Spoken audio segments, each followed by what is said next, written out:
Anne Boleyn, the doomed second wife of King Henry VIII of England and the mother of Elizabeth I, was beheaded at the Tower of London. She was executed on false charges of incest, witchcraft, adultery, and conspiracy against the king. The story of Anne's marriage to Henry, her rise to royal greatness, and her subsequent execution at the Tower of London after only 3 years of marriage, made this queen a key figure in the political and religious upheavals that sparked the Reformation in England. Was Anne Boleyn a ruthless schemer, or was she a victim of petulant king?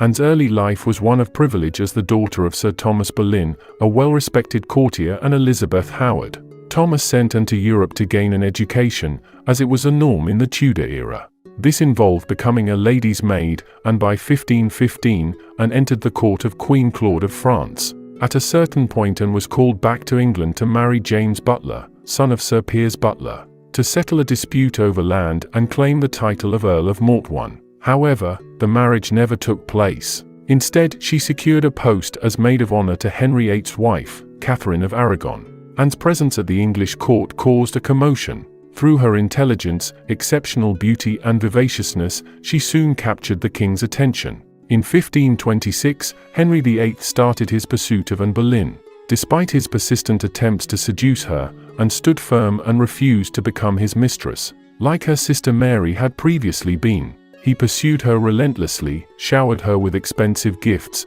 and still refused and insisted on the possibility of marriage. At that moment, Anne had a lot of admirers, hence she did not like the idea of just becoming Henry's mistress. It was quite unusual to rebuke the king's advances. Anne's refusal drove King Henry to madness. The king's interest in Anne Boleyn increased the stakes considerably, and at the same time Henry became increasingly desperate for a legitimate son, whom Catherine of Aragon, his first wife, was unfortunately unable to give him, to secure the future of the Tudor dynasty. Having been aware of the king's dynastic dilemma, Anne still refused the king's physical advances. However, it was only when he had promised marriage that she was finally persuaded into his bed. When Anne fell pregnant, they hurriedly married in secret. Henry soon focused his desires on annulling his marriage to Catherine so that he could be free to marry Anne. Wolsey failed to obtain an annulment of Henry's marriage from Pope Clement VII, because divorce was not allowed under the Catholic Church. Henry persisted in seeking one. First, he argued with Pope Clement VII that his marriage to Catherine could be annulled because she had been married to his brother Arthur, who died shortly after their marriage. Henry based this argument on a biblical passage in Leviticus that condemns marriage between a man and his brother's wife. Therefore, Henry claimed, the Pope who granted the marriage had been wrong to do so in the first place. When it became clear that Clement would not annul the marriage, he took England out of the Catholic Church and established an Anglican church on the basis of the new Protestant faith. Getting rid of Catherine suited Henry. The exiled Catherine soon learned that her marriage was to be declared illegal and that Anne was to take her place as queen. She died just 3 years later. Henry and Anne Boleyn were officially married on January 25, 1533, after a secret marriage on November 14, 1532.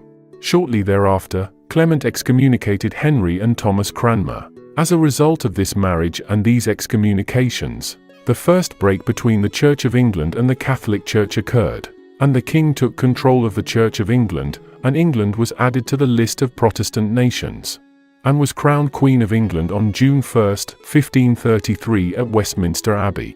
She was 5 months pregnant at the time of her coronation. Henry's hope of a son with Anne was short-lived.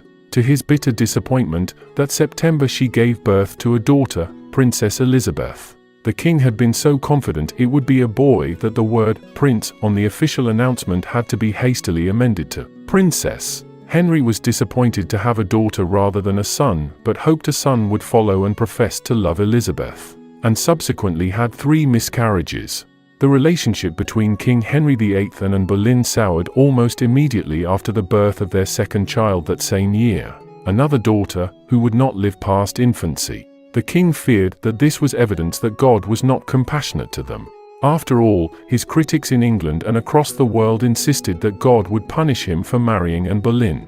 Shortly thereafter, Boleyn gave birth to a stillborn boy again. At this point, the king had concluded that it's a divine punishment for his sins.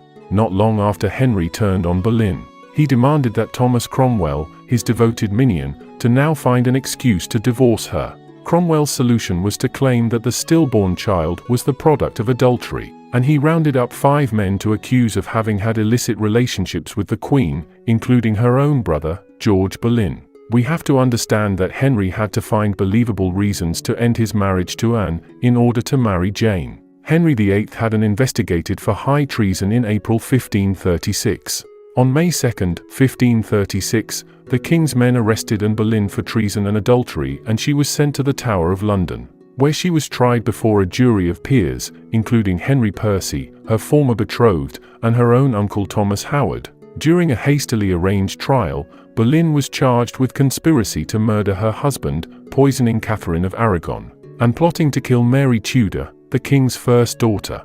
The trial was packed with salacious information of her supposed affairs, but the outcome of Anne Boleyn's trial was certain even before it began. The king desperately wanted her out of the picture.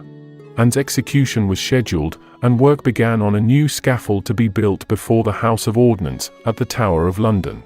The way Anne handled herself in her final hours, and the way she comforted her ladies and joked about her little neck, led Kingston to report that the Queen had much joy and pleasure in death.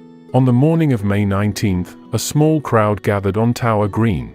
Sir William Kingston escorted Anne Boleyn from her royal apartment, the same apartment where she had stayed before her coronation in 1533, to the scaffold, and had taken care of her appearance. The ermine trim on her outfit confirmed her status. Her kirtle was crimson, the color of martyrdom, and her hood was the traditional English gable hood, that cumbersome headdress that resembled the gable of a house and which covered the wearer's hair.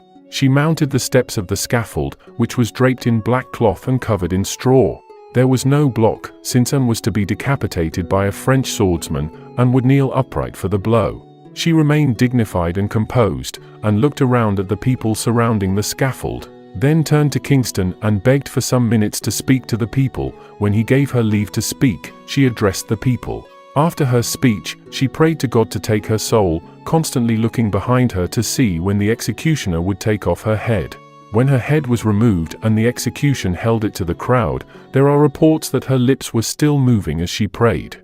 In fact, showing the head to the crowd was not actually for the crowd to see the head had been removed, but for the prisoner to see the crowd, as it takes about 5 seconds for the brain to completely shut down. Anne Boleyn was buried in an unmarked grave at St. Peter Vincula. It was the burial of any common convict, not the Queen that she was. Less than 24 hours later, Henry was formally betrothed to Jane Seymour. They married 10 days after Anne's execution. Anne Boleyn left behind a 3-year-old daughter who grew up in the shadow of her execution, but Elizabeth would eventually become the Queen of England.